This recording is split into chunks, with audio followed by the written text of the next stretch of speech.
Carmen Rodriguez had always believed that love could conquer anything. She had raised her son David with this philosophy.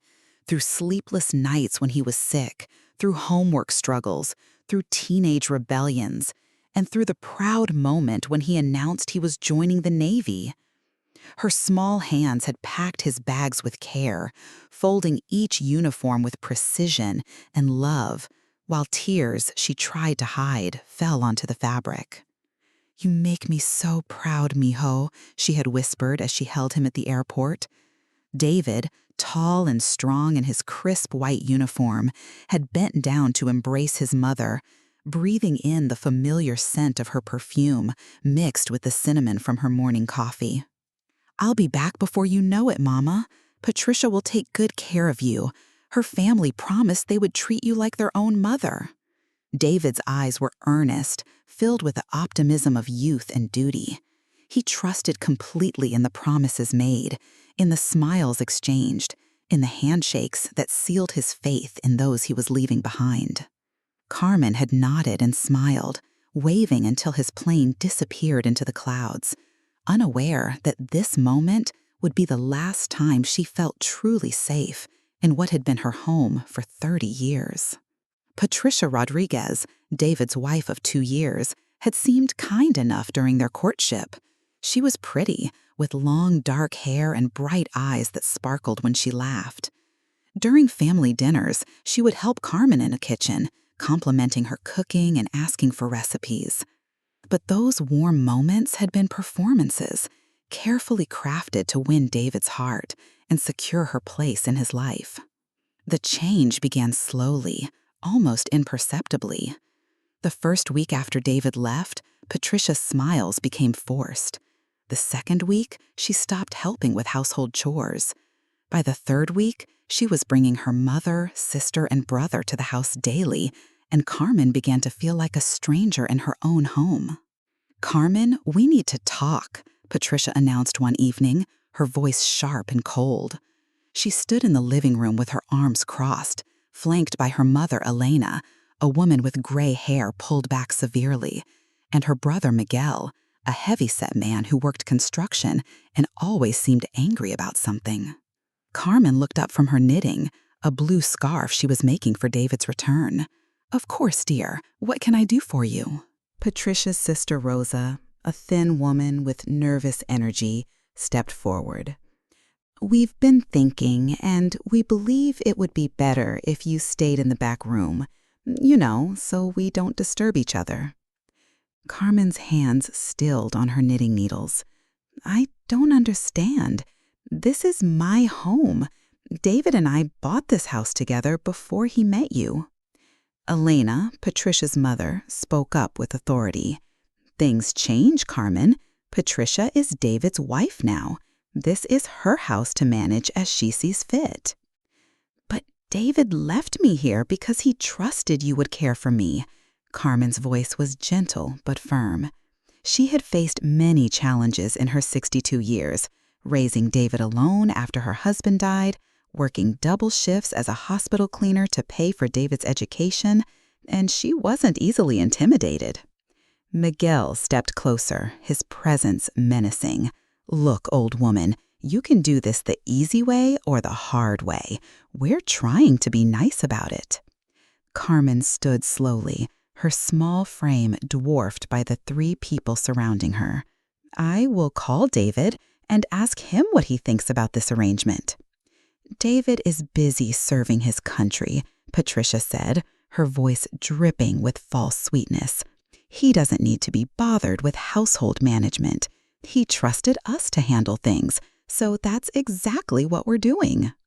That night, Carmen found herself moved to the small room at the back of the house, a space that had once been David's childhood bedroom. Her belongings were hastily shoved into boxes, and her comfortable chair, where she liked to knit while watching television, was moved to the garage. The isolation began immediately.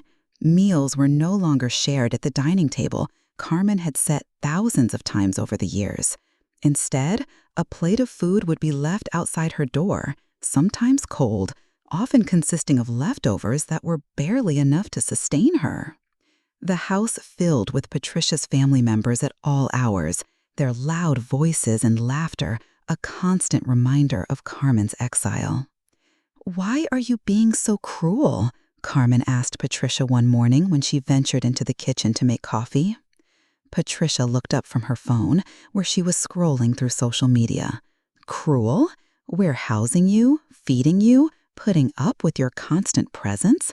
If anything, you should be grateful." "I raised David in this house. I worked 3 jobs to keep us here when his father died. I never asked for charity. I asked for basic respect." Rosa appeared from the living room, wearing one of Carmen's own dresses that had been taken from her closet. "Respect is earned, Carmen. What have you done lately besides take up space and eat our food?" The words cut deep, but Carmen maintained her dignity. "I see.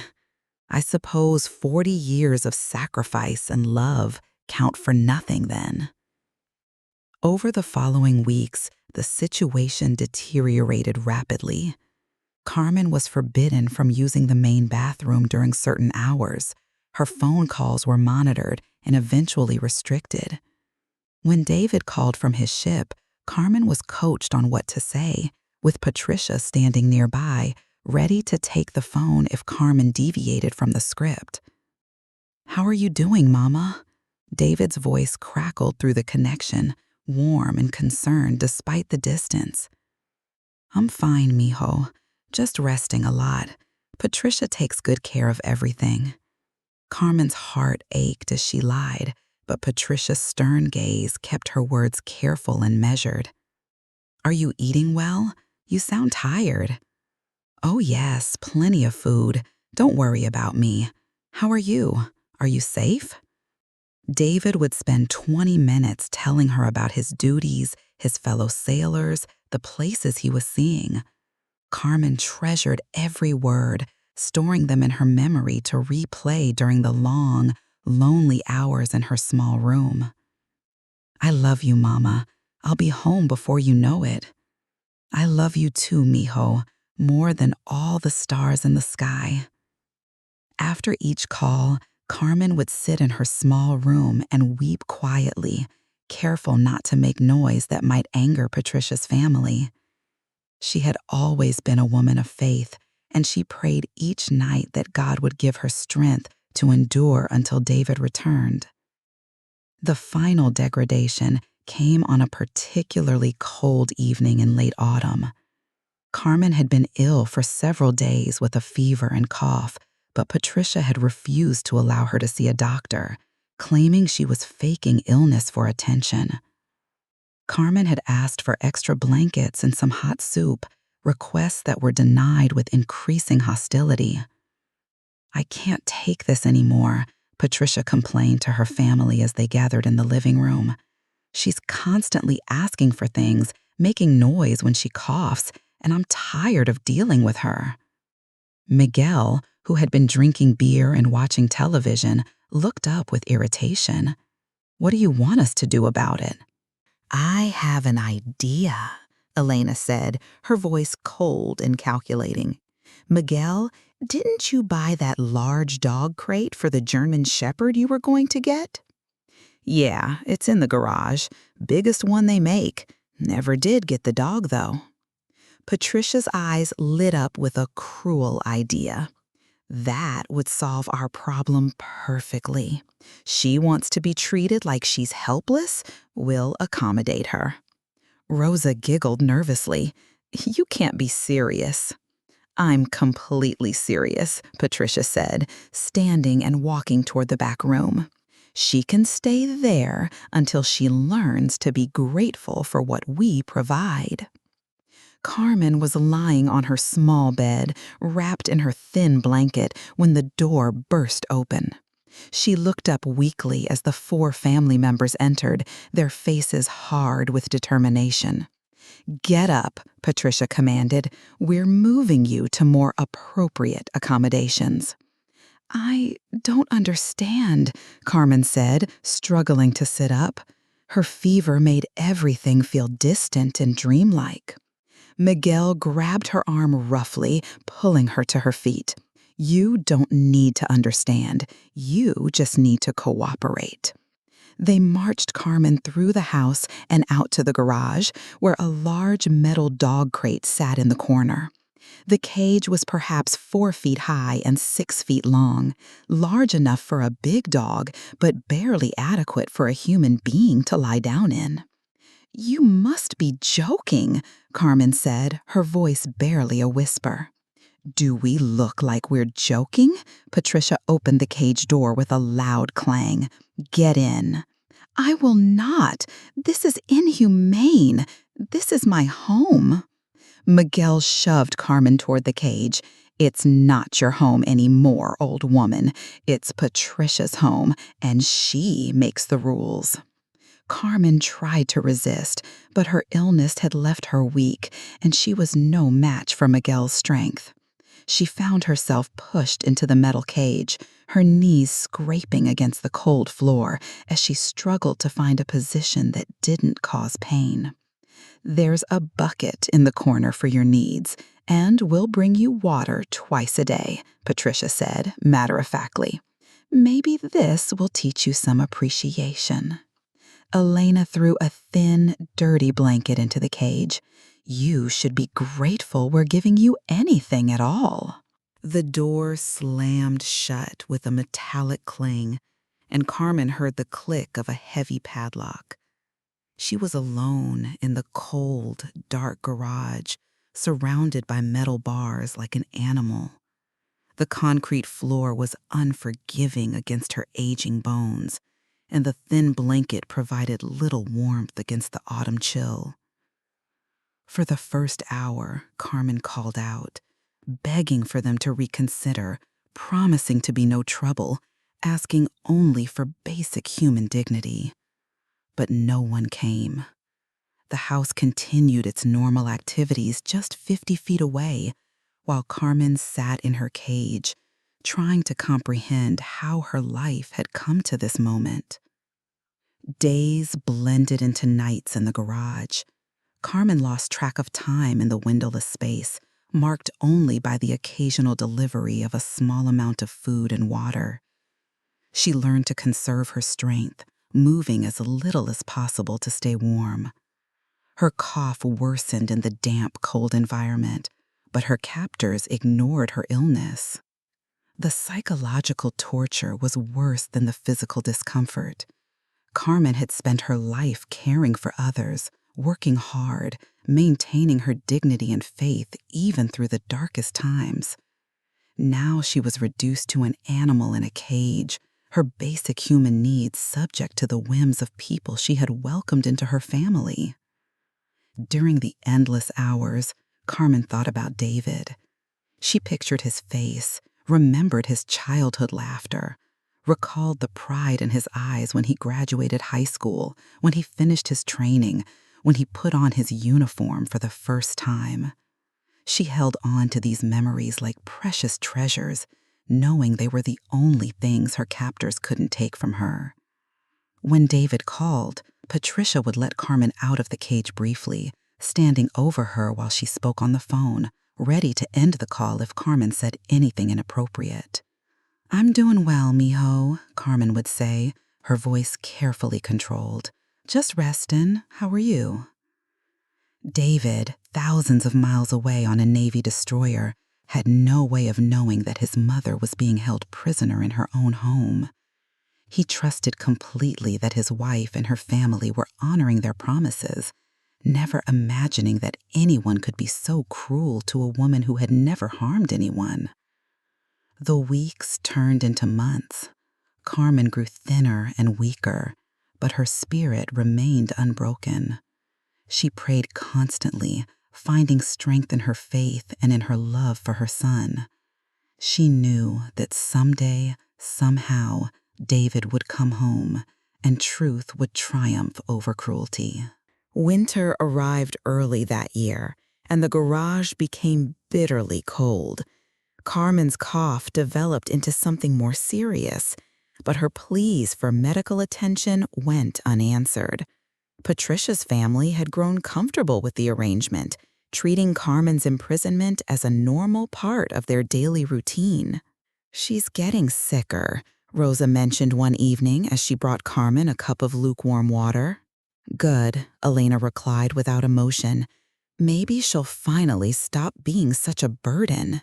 Patricia, who was painting her nails in the living room, didn't even look up. "As long as she keeps quiet during my shows, I don't care what she does." Unbeknownst to them, David's deployment was ending earlier than expected. His ship had completed its mission ahead of schedule, and he was granted leave to return home for the holidays. He had wanted to surprise his mother and wife, so he hadn't told them about the change in his return date. On a cold December morning, David stepped off a bus in his hometown, his dress uniform crisp and his duffel bag slung over his shoulder. He had lost weight during his deployment, his face leaner and more serious, but his eyes still held the warmth and determination that had always defined him. The familiar sights of his neighborhood filled him with joy and anticipation. He walked the 6 blocks from the bus station to his house, noticing Christmas decorations in windows and imagining the celebration he would have with his mother and wife. He had brought gifts from his travels, stories to share, and months of love that had accumulated during their separation. As David approached his house, he noticed several cars in the driveway that he didn't recognize. Loud music and laughter came from inside, sounds of a party or gathering. He smiled, thinking perhaps Patricia had planned a surprise for his return, though he hadn't told her he was coming home today. David knocked on his own front door, which seemed strange, but he wanted to maintain the element of surprise.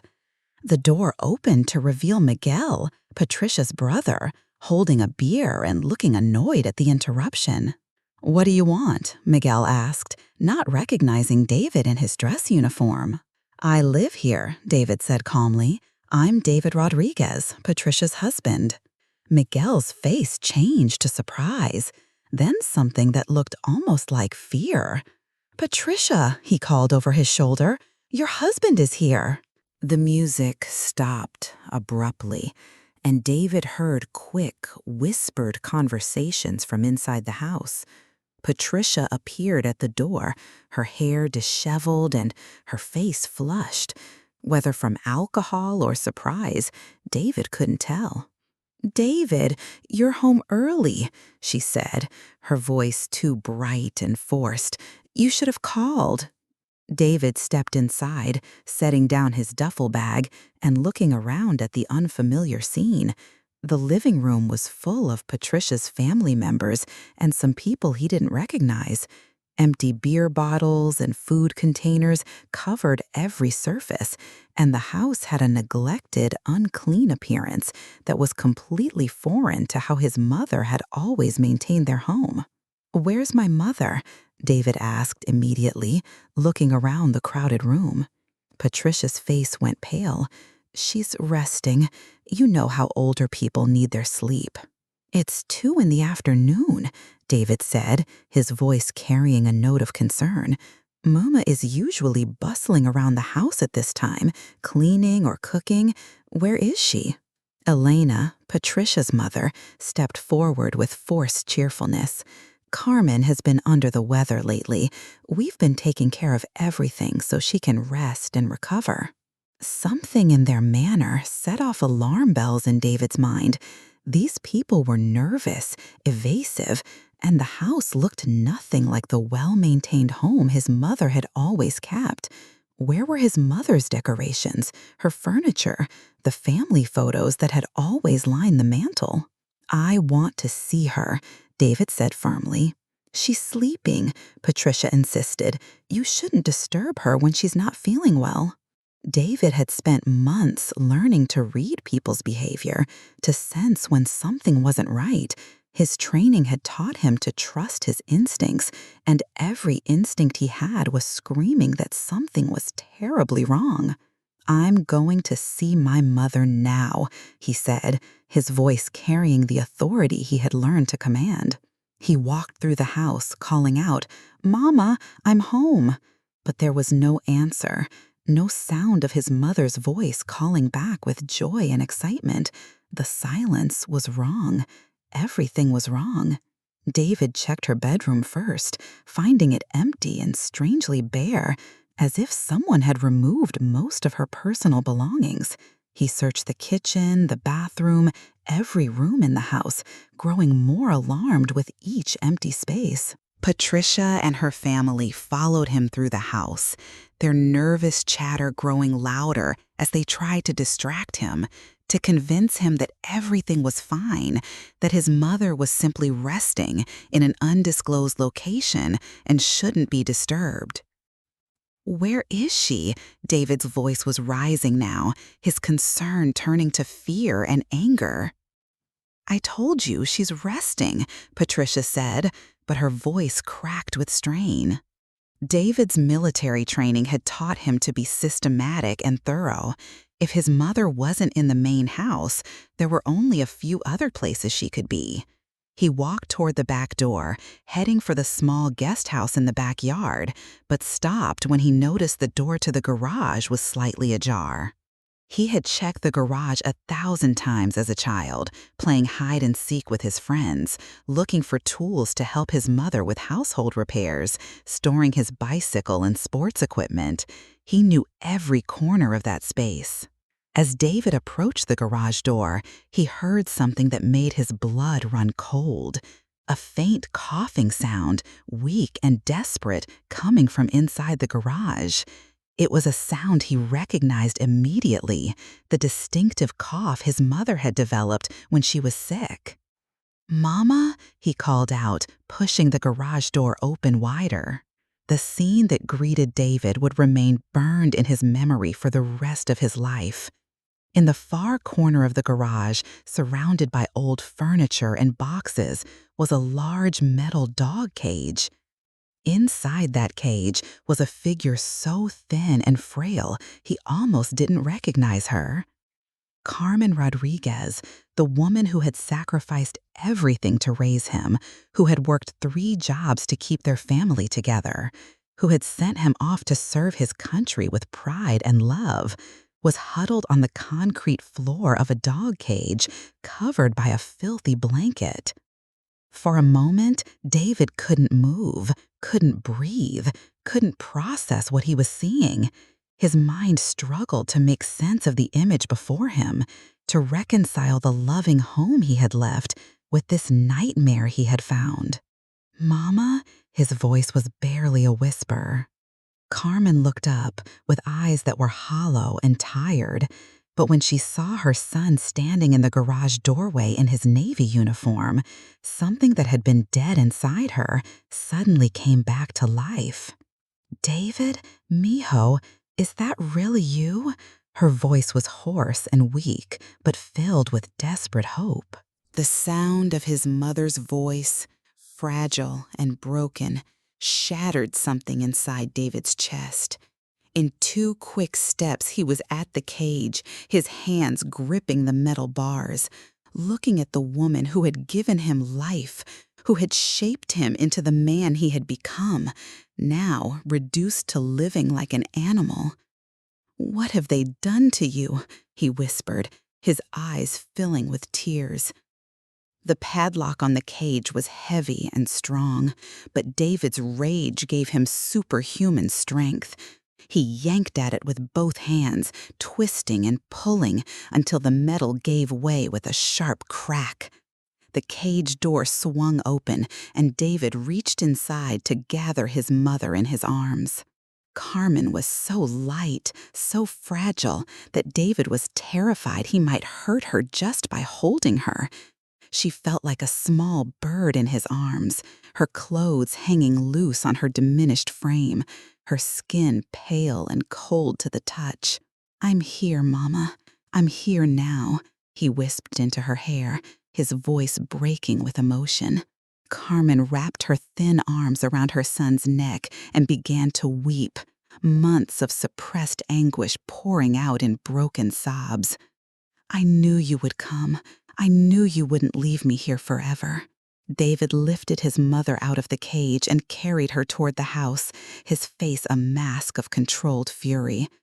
Patricia and her family were clustered near the garage entrance, their faces showing a mixture of fear, guilt, and defiance. "How long?"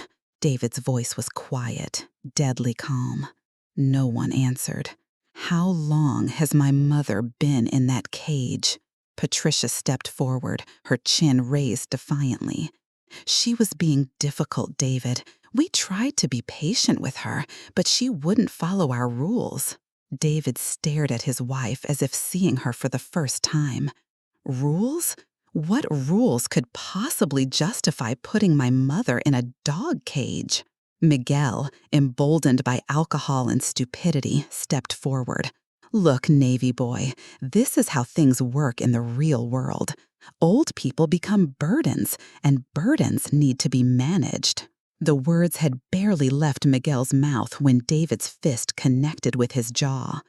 Miguel, 50 pounds heavier and 3 inches taller than David, went down like a felled tree. David had learned to fight in the Navy, but more importantly, he had learned controlled violence, precise application of force for maximum effect. Elena screamed and Rosa started crying, but David ignored them completely. His focus was entirely on his mother, who was shivering in his arms despite being wrapped in his uniform jacket. "I need to get you to a hospital," David said gently to Carmen. "I'm all right, mijo. I just need some food and a warm place to sleep." "You're not all right, Mama. Look at yourself, your skin and bones, and that cough sounds dangerous." David carried his mother into the house, depositing her gently on the sofa that had once been hers but was now covered with Patricia's family's belongings. He went to the linen closet and pulled out every clean blanket he could find, wrapping Carmen until she looked like a small, precious bundle. "I'm calling an ambulance," he said, reaching for the phone. "No hospitals," Carmen said firmly. "I just want to stay here with you." "Mama, you need medical attention. You've been living in freezing conditions for months, eating inadequately with no proper sanitation. You could have pneumonia, malnutrition, any number of serious conditions." Patricia, who had been whispering urgently with her family, stepped forward with renewed confidence. "David, you're overreacting. Carmen has been perfectly fine. We've been taking good care of her." David stood slowly, his hands clenched at his sides. When he spoke, his voice carried the authority of someone accustomed to command, someone who had learned that sometimes words carried more power than weapons. "Perfectly fine? My mother was locked in a dog cage in a freezing garage, eating scraps with no access to proper bathroom facilities or medical care. You call that perfectly fine?" "She was being impossible," said, stepping beside her daughter. "Always complaining, always demanding special treatment. We did what we had to do." David looked around the room at Patricia's family, seeing them clearly for the first time. These people had looked him in the eye, shaken his hand, promised to care for his mother as if she were their own. They had lied with such conviction that he had never questioned their sincerity. "Get out," he said quietly. "What?" Patricia asked. "Get out of my house, all of you, now." Patricia's face flushed with anger. "This is my house too, David. We're married. I have rights." "You have no rights here. You lost any claim to this house or to being my wife the moment you put my mother in a cage." David's voice was calm, but filled with unmistakable finality. "You can't throw us out," Rosa protested. "We have nowhere to go." "You should have thought about that before you decided to torture an innocent woman." David walked to the front door and opened it wide. "I want you gone in the next 10 minutes or I'm calling the police." Miguel, holding his jaw and speaking through swollen lips, struggled to his feet. You think you're tough because you're in the military. I'll show you tough.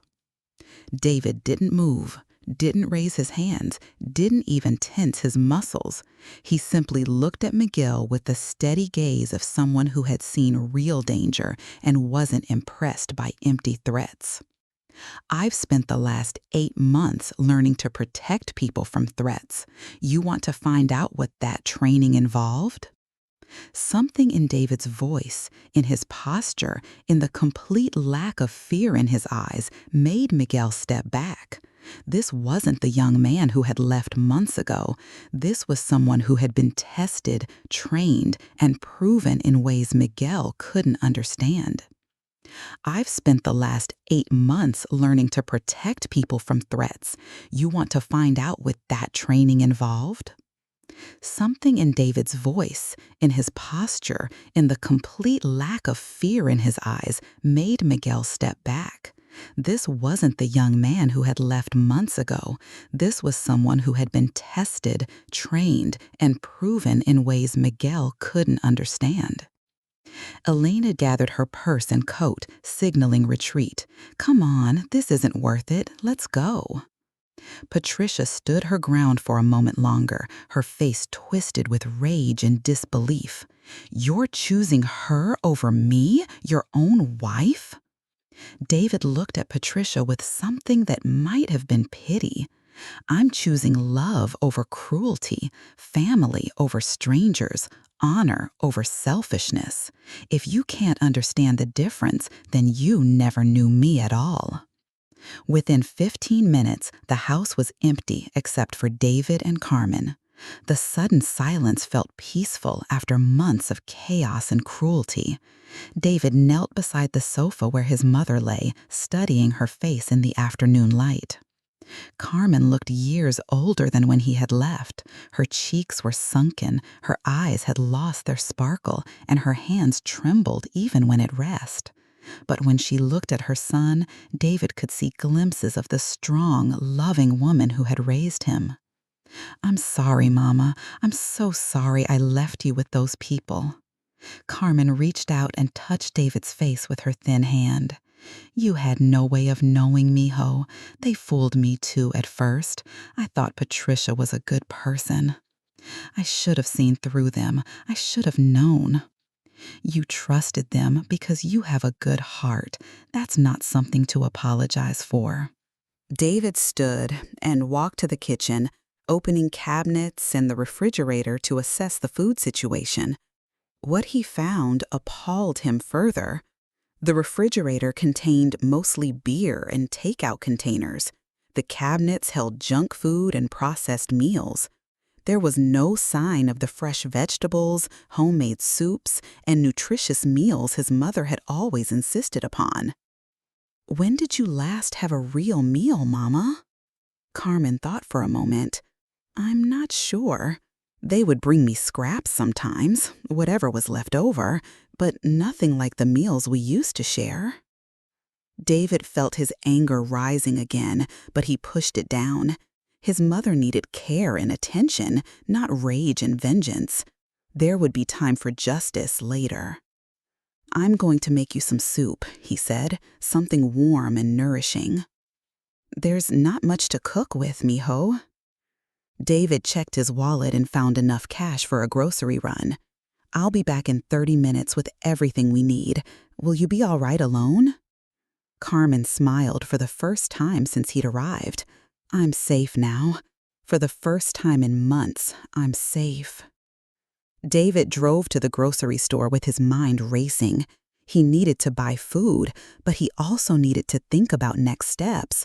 Patricia and her family had committed serious crimes: imprisoning someone against their will, elder abuse, neglect, possibly assault. He could file charges, pursue justice through the legal system. But his first priority was his mother's health and well-being. Everything else could wait until she was stable and recovering. At the grocery store, David filled his cart with ingredients for chicken soup, fresh bread, vegetables, fruit, vitamins, and everything else he could think of to help restore his mother's health. Other shoppers gave him respectful nods, recognizing his military bearing and uniform, having no idea of the personal crisis he was navigating. When David returned home, he found Carmen exactly where he had left her, wrapped in blankets on the sofa, but now she was looking around the living room as if seeing it for the first time in months. "They changed everything," she said softly. "This used to be our home, but they made it theirs." David looked around and realized she was right. Patricia's family had systematically removed or replaced nearly everything that had belonged to Carmen. The family photos were gone, replaced with pictures of Patricia's relatives. Carmen's furniture had been moved out or pushed into corners. Even small personal items, like the ceramic figurines Carmen had collected over the years, had disappeared. "We'll put everything back the way it was," David promised, "but first, let's get some food into you." David spent the next hour in the kitchen preparing a simple but nutritious meal. As he cooked, he could hear Carmen humming softly from the living room, a sound he had missed more than he realized. It was a melody she used to hum when he was a child, usually while she was cooking dinner or helping him with homework. The chicken soup was simple but hearty, filled with vegetables and seasoned with the love and attention Carmen had taught him to put into every meal. When he brought her a bowl, her eyes filled with tears. "It smells like home," she whispered. They ate together in comfortable silence, the first peaceful meal either of them had enjoyed in months. David watched carefully as Carmen ate, concerned about her ability to keep food down after so long with poor nutrition, but she seemed to be tolerating the soup well. After dinner, David ran a hot bath for his mother, something she hadn't been able to enjoy during her imprisonment. While she soaked in the warm water, he went through the house, gathering up Patricia's belongings and packing them into boxes. He found some of his mother's possessions stored in the back of closets and began returning them to their proper places. When Carmen emerged from the bathroom, clean and wearing her own nightgown for the first time in months, she looked more like herself. The hot bath had brought some color back to her cheeks, and the clean clothes restored some of her dignity. "I feel human again," she said. "You are human, Mama. You're the most human person I know. What they did to you was inhuman, but it doesn't change who you are." That evening, as Carmen slept peacefully in her own bed for the first time since David had left for his deployment, David sat at the kitchen table and made a series of phone calls. First to his commanding officer, requesting extended leave for family emergency. Then to a lawyer recommended by a Navy buddy, someone who specialized in elder abuse cases. Finally, to the local police department. The next morning, David took Carmen to see a doctor, despite her protests that she was feeling better. The physician, an older man with kind eyes and gentle hands, conducted a thorough examination while David waited anxiously in the hallway. "Your mother is malnourished and dehydrated," the doctor explained when he called David into his office. "She's lost significant weight and muscle mass, and she has the beginning stages of pneumonia from prolonged exposure to cold and dampness. However, she's remarkably strong for someone her age, and with proper care and nutrition, she should make a full recovery." "What kind of care does she need?" "Rest, good food, warmth, and medication for the pneumonia. Most importantly, she needs to feel safe and loved. The psychological trauma of her experience may take longer to heal than the physical effects." David nodded, already planning how he would restructure his life to ensure his mother received the care she needed. Over the following days, David focused entirely on Carmen's recovery. He cooked nutritious meals, encouraged her to eat small portions frequently, and made sure she took her medications on schedule. He also began the legal process of holding Patricia and her family accountable for their crimes. The police investigation was thorough and swift. The evidence was overwhelming. The dog cage in the garage, Carmen's physical condition, testimony from neighbors who had noticed the changed circumstances at the house, and even some photos Patricia had foolishly posted on social media showing the house full of her family members with no sign of Carmen. Patricia, Elena, Miguel, and Rosa were all arrested on charges of elder abuse, false imprisonment, and assault. The local news picked up the story, and the community was outraged by the details of Carmen's treatment. "I never want to see them again," Carmen told David as they watched the news coverage together. "But I'm glad they can't do this to anyone else's mother." "They won't," David assured her. "The lawyer says they're looking at serious prison time." As Carmen's physical health improved, David noticed that her emotional healing was progressing more slowly. She had nightmares about being locked in the cage. She was afraid to be alone, even for short periods, and she startled at unexpected noises. David realized that his mother would need professional help to fully recover from her ordeal. He found a therapist who specialized in trauma recovery, a compassionate woman named Dr. Martinez, who had experience working with abuse survivors. Carmen was initially reluctant to talk to a stranger about her experience, but Dr. Martinez had a gentle approach that gradually helped Carmen open up about her feelings. "It's not just what they did to me," Carmen explained to David after one of her therapy sessions. "It's that I let them do it. I didn't fight back hard enough. I didn't find a way to contact you. Mama, you were outnumbered and overpowered. You were isolated and threatened. There was nothing more you could have done. But I'm supposed to be strong. I raised you to be strong, to stand up for yourself and others. You are strong, Mama, the strongest person I know. You survived months of cruelty without losing your kindness or your love. You never gave up hope that I would come home. That's not weakness. That's incredible strength." Dr. Martinez helped Carmen understand that being victimized didn't make her weak, that survival sometimes required different kinds of strength than resistance, and that her experience didn't define her worth as a person. As winter turned to spring, Carmen began to bloom again. Her appetite returned, her laughter came more easily, and she started taking interest in activities she had always enjoyed. She began cooking again, filling the house with the aromas of homemade bread and traditional dishes. She started knitting again, working on projects for the grandchildren she hoped to have someday. David had to make some difficult decisions about his military career. He was eligible for re-enlistment, but he couldn't bear the thought of leaving his mother alone again, even with trustworthy caregivers.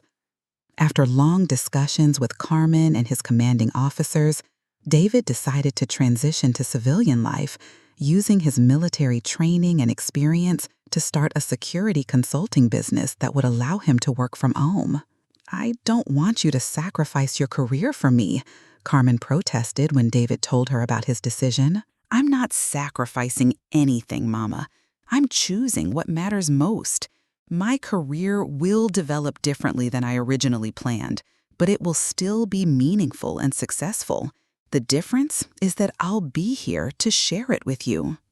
The legal proceedings against Patricia and her family concluded with prison sentences for all 4 defendants. Patricia received the harshest sentence, 5 years in state prison, while her family members received terms ranging from 2 to 4 years. The judge, a stern woman with decades of experience on the bench, did not mince words during the sentencing. "What you did to Mrs. Rodriguez goes beyond criminal behavior," Judge Catherine Morrison said, looking directly at Patricia. "You took advantage of a vulnerable elderly woman whose only crime was trusting you to honor the promises you made to her son. You reduced a human being to the status of an animal, stripped her of dignity, and caused both physical and psychological harm that will take years to fully heal.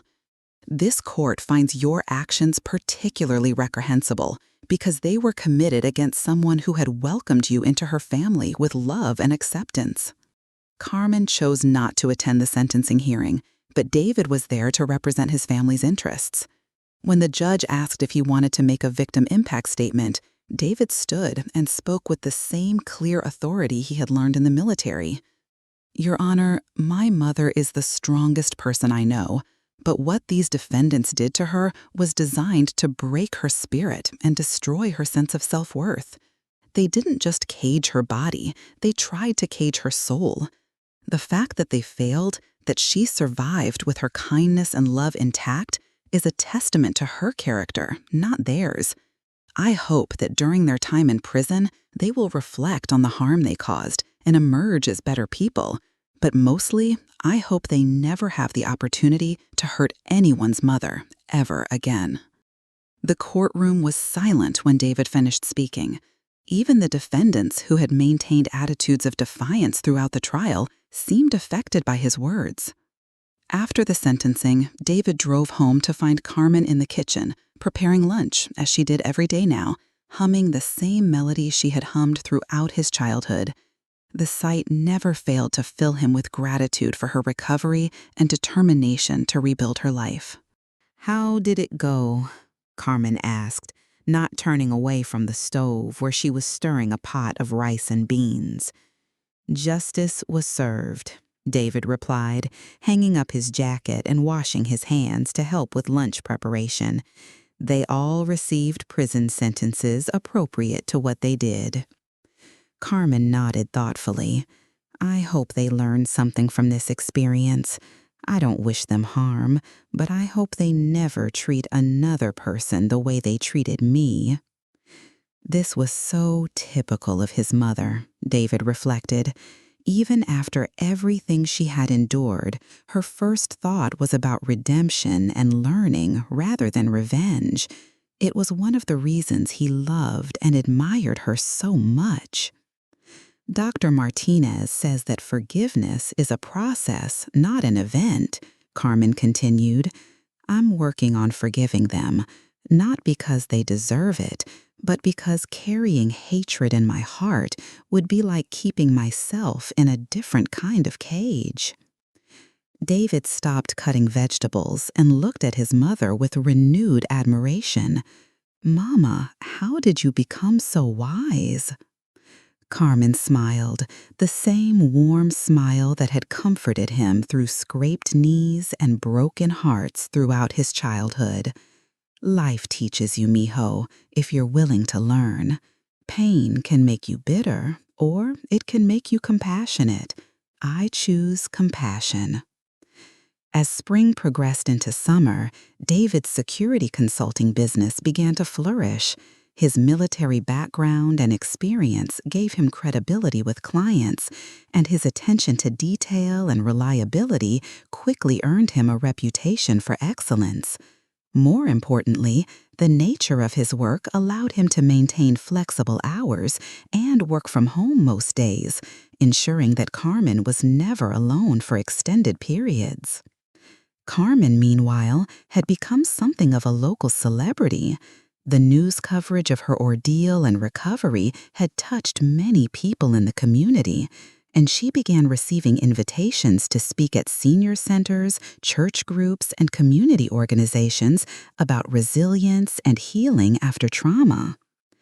"I never thought of myself as someone who had wisdom to share," Carmen told David after her first speaking engagement at the local senior center, "but people seemed to find hope in my story."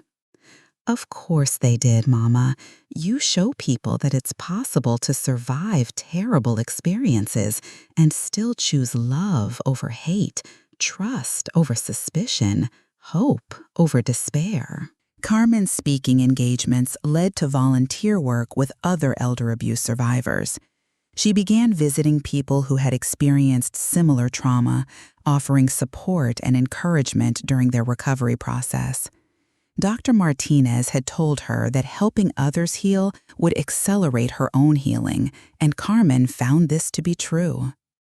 One afternoon, Carmen came home from a volunteer visit with tears in her eyes. "What's wrong, Mama?" David asked, immediately concerned. "I met a woman today, Mrs. Chen, whose son and daughter-in-law were treating her very badly. Not as extreme as what happened to me, but still cruel and neglectful. She was so ashamed, so convinced that she deserved the treatment because she was old and useless." "What did you tell her?" "I told her that no one deserves to be treated with cruelty, regardless of their age or circumstances. I told her that asking for help isn't weakness, it's wisdom, and I gave her Dr. Martinez's phone number." David hugged his mother, proud of the way she had transformed her painful experience into a source of strength and support for others. As autumn arrived, marking 1 year since David's return home, the house felt completely restored. All of Carmen's belongings had been returned to their proper places, and David had added some new touches, including updated family photos that showed both of them healthy and happy together. Carmen had gained back most of the weight she had lost during her ordeal, and her regular checkups showed that her physical health had returned to normal for someone her age. More importantly, her nightmares had become infrequent, she no longer startled at unexpected sounds, and she had regained confidence in her ability to judge people and situations. "I want to tell you something," Carmen said one evening as they sat together on the front porch watching the sunset. "I'm proud of you, David, not just for rescuing me, but for the man you've become. I learned everything important from you, Mama. No, mijo, you learned the basics from me, but you developed your own character. When you found me in that cage, you could have responded with pure anger and violence. Instead, you responded with love and justice. You could have sought revenge, but you chose healing. You could have been consumed with guilt, but you chose action. That's the kind of man I hoped you would become, but you made those choices yourself." David felt tears forming in his eyes. "I was so angry, Mama. I wanted to hurt them for what they did to you." "But you didn't let the anger control you. You used it to fuel your determination to make things right. That's the difference between wisdom and impulse." As winter approached again, David realized that the coming season would be a test for both of them. Would Carmen experience trauma reactions when the cold weather reminded her of her time in the garage? Would the anniversary of her imprisonment bring back difficult memories and emotions? Dr. Martinez had prepared them for the possibility of anniversary reactions and seasonal depression, but Carmen surprised everyone with her resilience. Instead of dreading the winter, she embraced it as an opportunity to demonstrate her complete recovery. "This winter will be different," she told David as they decorated the house for Christmas. "This winter, I'm warm and safe and loved. This winter, I'm cooking meals for people I care about and helping others who need support. This winter is about joy, not survival." Carmen insisted on hosting Christmas dinner for the first time since David's deployment. She invited Dr. Martinez and her family, David's former Navy buddies who lived in the area, and several of the elder abuse survivors she had been working with. The house filled with laughter, conversation, and the aromas of traditional holiday foods. As David looked around the crowded dining room table, watching his mother serve heaping plates of food to people who had become extended family, he reflected on the journey they had traveled together. A year ago, he had found her broken and caged, reduced to the most basic struggle for survival. Now she was the center of a community of people who loved and respected her, sharing her strength and wisdom with anyone who needed it. After the guests had gone home and they were cleaning up the kitchen together, Carmen touched David's arm. "Thank you, mijo." "For what, Mama?" "For coming home, for saving me, for choosing to stay and build a life here with me. for showing me that love is stronger than cruelty, that family means protecting each other, and that healing is possible even after the darkest experiences. David hugged his mother, breathing in the familiar scent of her perfume mixed with cinnamon and vanilla from the day's cooking. Thank you for teaching me what real strength looks like. Thank you for showing me that character is revealed not in easy times, but in how we respond to hardship. Thank you for being the kind of mother who raised a son capable of choosing love over hate. They stood together in the quiet kitchen, surrounded by the evidence of a day spent nurturing others, holding each other in the knowledge that they had both survived their worst experiences and emerged stronger, wiser, and more connected than ever before.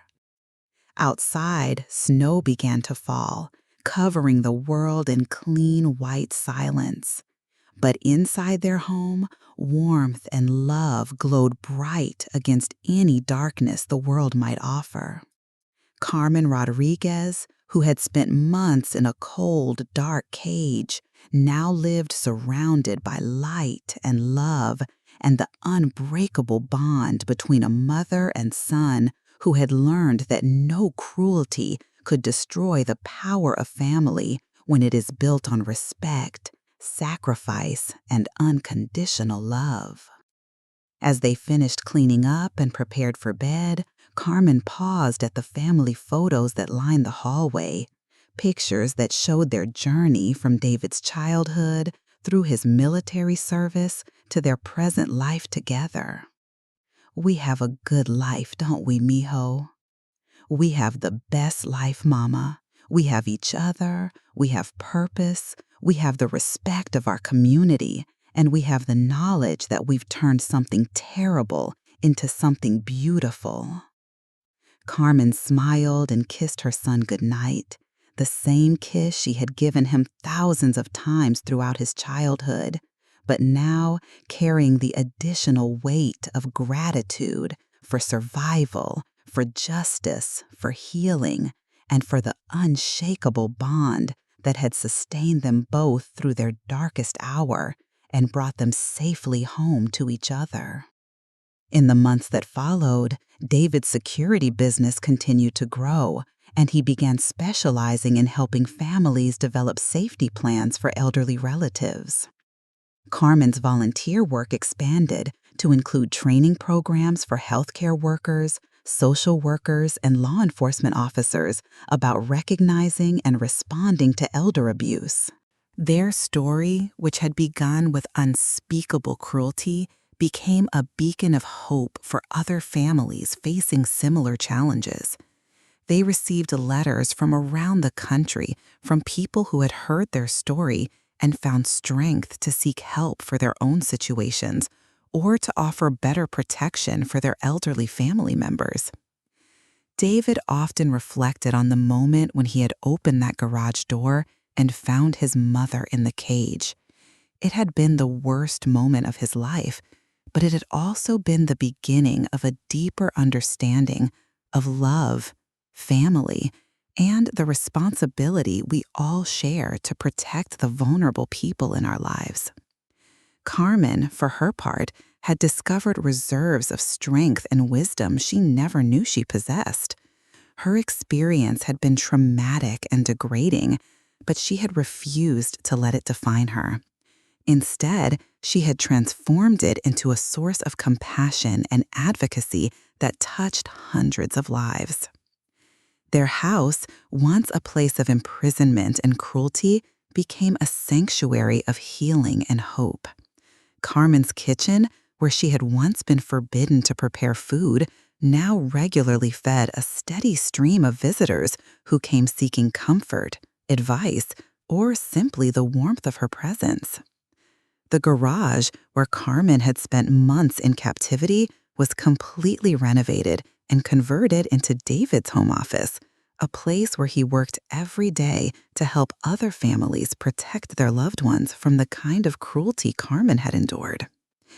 As David marked the second anniversary of his return home, he realized that finding his mother in that cage had changed both of their lives in ways they never could have anticipated. The experience had been horrific, but their response to it had revealed the very best of human nature: the power of love to overcome hate, the strength found in choosing healing over revenge, and the truth that family bonds, when they are real and deep, cannot be broken by any external force. Carmen, now fully recovered and thriving in her role as advocate and survivor, often told people that she had learned the most important lesson of her life during those dark months in the garage. "I learned that no one can take away your dignity unless you give it to them," she would say. "They can cage your body, they can control your circumstances, but your spirit, your love, your essential humanity, those belong to you alone, and no one can touch them unless you let them." David had learned equally important lessons about the nature of strength, justice, and the responsibilities that come with love. His military training had taught him to protect and serve his country, but his experience with his mother had taught him that the most important battles are often fought in our own homes, protecting the people who matter most from those who would do them harm. Together, they had taken their worst experience and transformed it into their greatest strength. They had proven that love, when it is combined with courage and action, can overcome even the darkest cruelty. They had shown that healing is possible, that justice can be served, and that families who truly commit to protecting each other can survive anything. Their story continued to unfold each day, marked not by the trauma that had brought them together in a new way, but by the love, purpose, and commitment to service that had grown from their shared experience of survival and recovery. Carmen Rodriguez and her son David had learned that sometimes the most profound victories come not from avoiding terrible experiences, but from refusing to let those experiences destroy the best parts of who we are.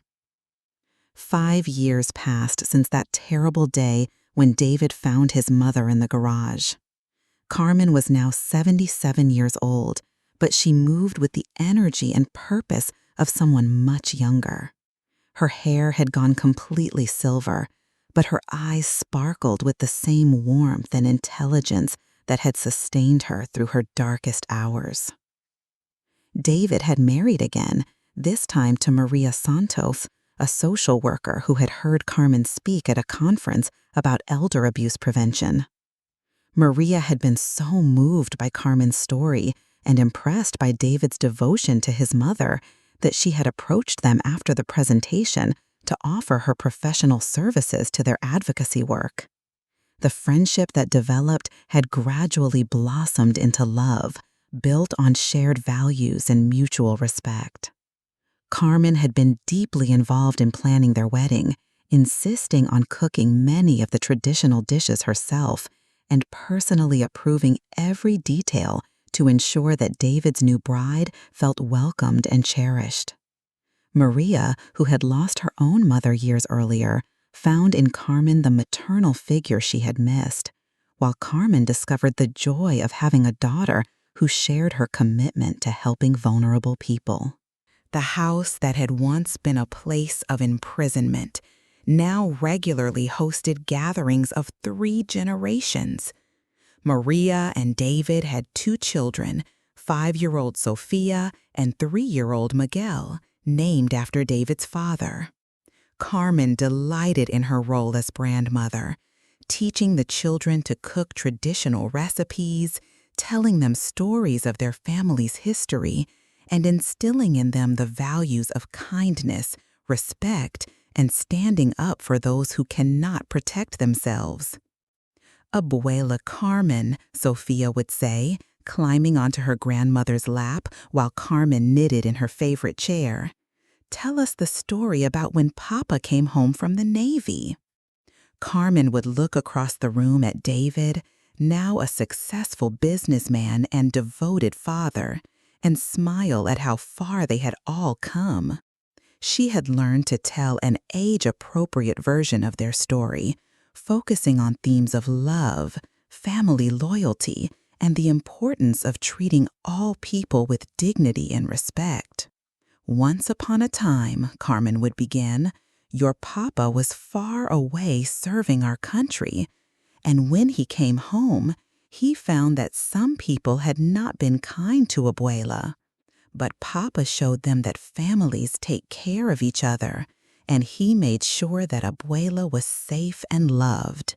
And that's why we always remember to be kind to everyone, especially older people who need our help and protection." The children would listen with wide eyes, understanding that this was an important family story, even if they couldn't grasp all of its implications.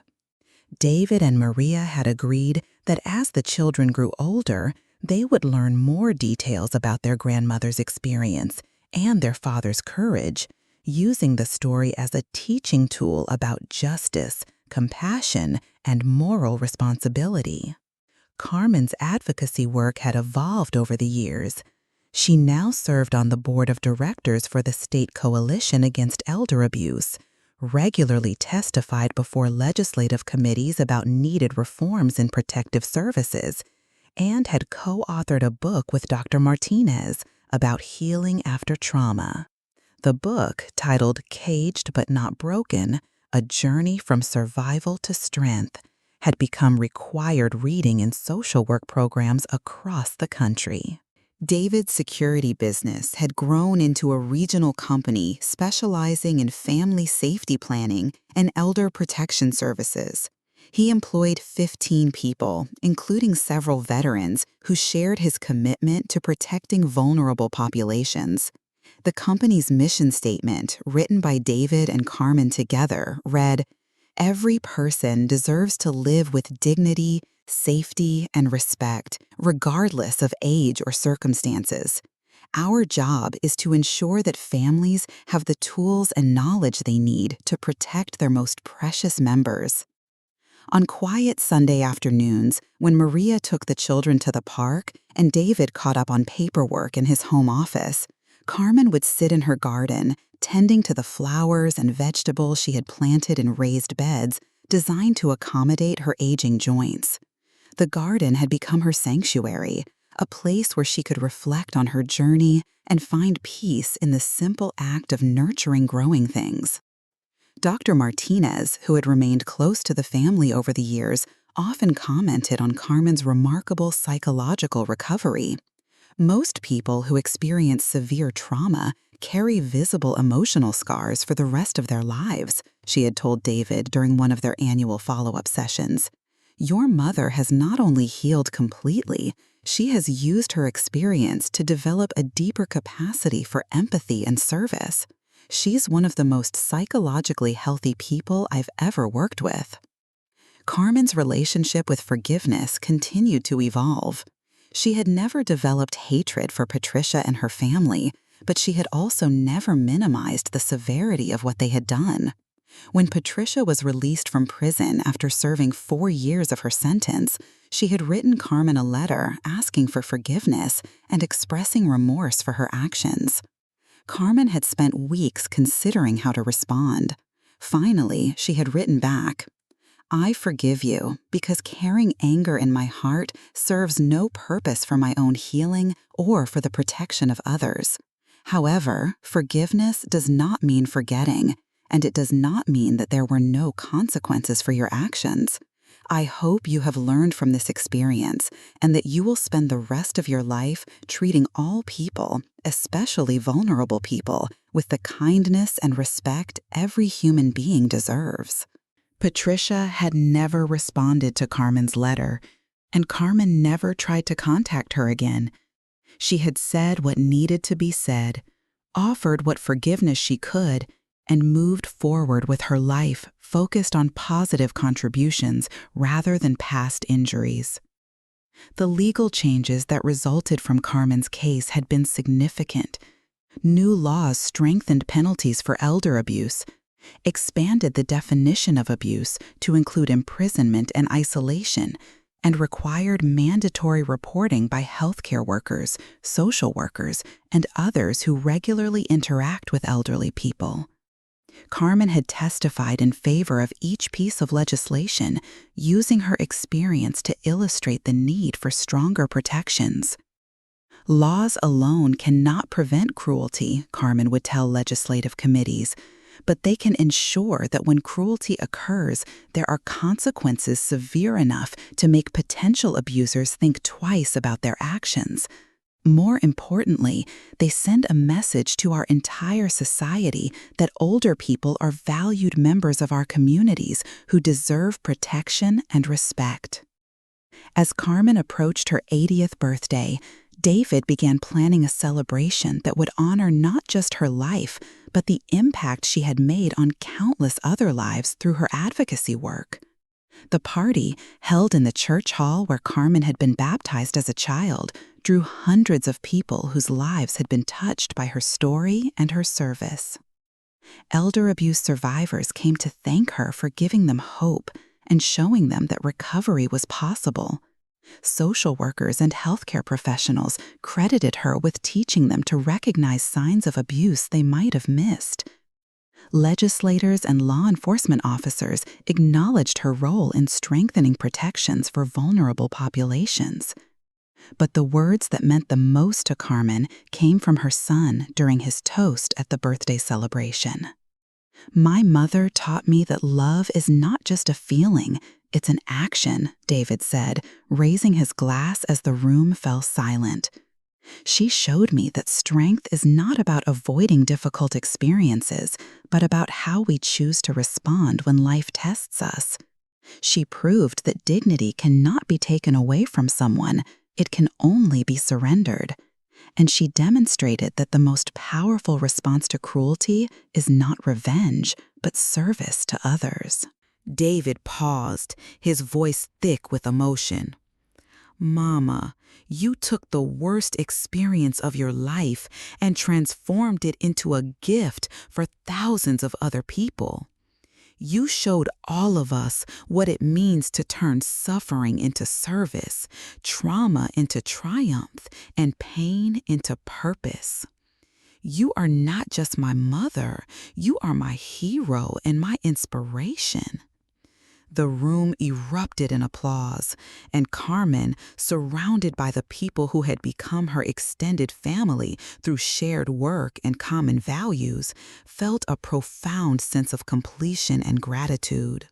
She had survived her ordeal, found justice for the wrongs committed against her, rebuilt her life stronger than before, and used her experience to protect and empower others.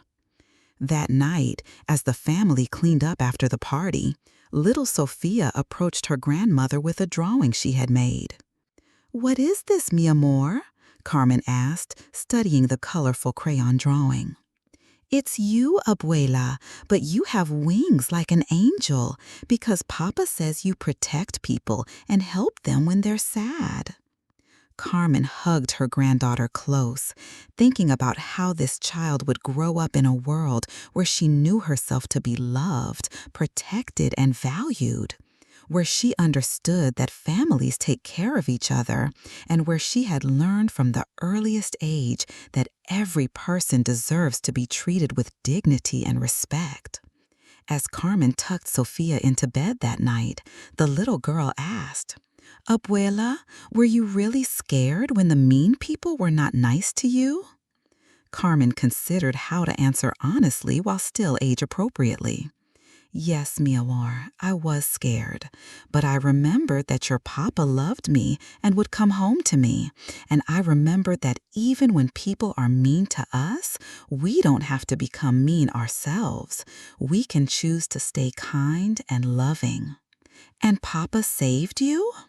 Papa saved me, but first I had to save myself by remembering who I was and not letting the mean people make me forget that I was worthy of love and respect."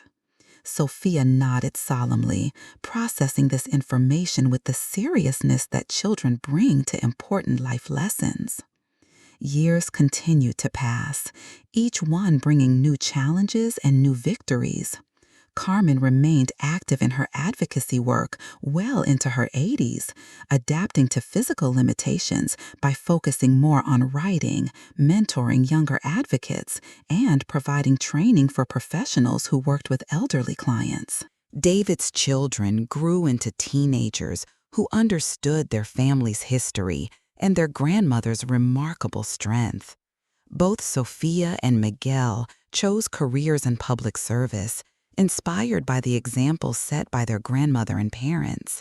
Sophia became a lawyer specializing in elder law, while Miguel followed his father's path into military service before transitioning to social work. When Carmen passed away peacefully in her sleep at the age of 91, she was surrounded by 3 generations of family members who had learned from her example that love is stronger than hate, that healing is always possible, and that the most meaningful response to suffering is to dedicate your life to preventing others from experiencing similar pain. Her funeral drew over 1,000 people, including elder abuse survivors from across the country who had been helped by her advocacy, professionals who had been trained by her programs, and legislators who had been moved by her testimony to pass stronger protective laws. David, now in his 60s and preparing to pass his business to his children, delivered the eulogy for his mother with the same quiet strength and dignity she had demonstrated throughout her remarkable life. "My mother's greatest victory was not surviving what happened to her," David said, looking out at the packed church. "Her greatest victory was refusing to let that experience diminish her capacity for love, hope, and service to others. She proved that no one can cage the human spirit unless we allow them to do so. She showed us that the most powerful response to darkness is to become a light for others who are struggling to find their way." He paused, gathering his composure. "Mama often said that she learned more about the nature of strength and love during those terrible months than she had learned in the rest of her life combined. She used to tell people that sometimes God allows us to go through difficult experiences not to break us, but to break us open so that our light can shine more brightly for others who need hope." He paused, gathering his composure. "Mama often said that she learned more about the nature of strength and love during those terrible months than she had learned in the rest of her life combined. She used to tell people that sometimes God allows us to go through difficult experiences not to break us, but to break us open so that our light can shine more brightly for others who need hope." David concluded with words his mother had often spoken. "Love is not just a feeling, it's a choice we make every day. Choose love over hate. Choose healing over revenge. Choose service over self-pity. Choose to protect those who cannot protect themselves. Choose to be the kind of person who makes the world safer and kinder for everyone." As the congregation filed out of the church, many pausing to share memories of how Carmen had touched their lives, David reflected on the extraordinary journey he and his mother had traveled together. What had begun with the horrific discovery of an innocent woman caged like an animal had evolved into a legacy of protection, advocacy, and service that would continue for generations. The house where Carmen had suffered and survived, where she had healed and thrived, where she had raised her grandchildren and mentored countless advocates, now became a center for elder protection services managed by David's company. A plaque by the front door read, "In memory of Carmen Rodriguez, who proved that no cage can contain the human spirit, and in honor of all those who choose love over hate, healing over revenge, and service over self-pity." David understood that his mother's greatest gift to him had not been her unconditional love, though that had sustained him through every challenge he had faced. Her greatest gift had been her example of how to transform the worst experiences of life into sources of strength, wisdom, and service to others. Carmen Rodriguez had lived a remarkable life, marked by extraordinary challenges and extraordinary responses to those challenges. She had been caged, but never broken. She had been victimized, but never defeated. She had suffered, but never allowed that suffering to make her bitter or cruel. Her story became a testament to the resilience of the human spirit and the power of love to overcome even the darkest cruelty. More importantly, her life became an ongoing source of protection and hope for vulnerable people everywhere. Proof that sometimes the most profound victories arise not from avoiding terrible experiences, but from refusing to let those experiences destroy the best parts of who we are. In the end, Carmen Rodriguez had won the most important victory of all. She had taken a story that began with unspeakable cruelty and transformed it into an enduring legacy of love, protection, and service that would continue to make the world safer and kinder for generations to come. Her son David carried forward that legacy, along with her grandchildren's and the thousands of people whose lives had been touched by her courage, compassion, and unbreakable spirit. The Navy's son, who had returned home to find his mother in a cage, had grown into a man who dedicated his life to ensuring that no other family would ever experience such cruelty.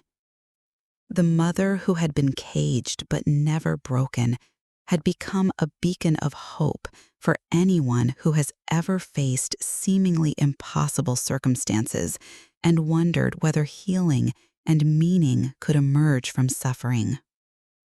Their story, which began in darkness, became a light that continues to shine, illuminating the path toward justice, healing, and the unshakable truth that love, when it is combined with courage and action, can overcome any darkness the world has to offer.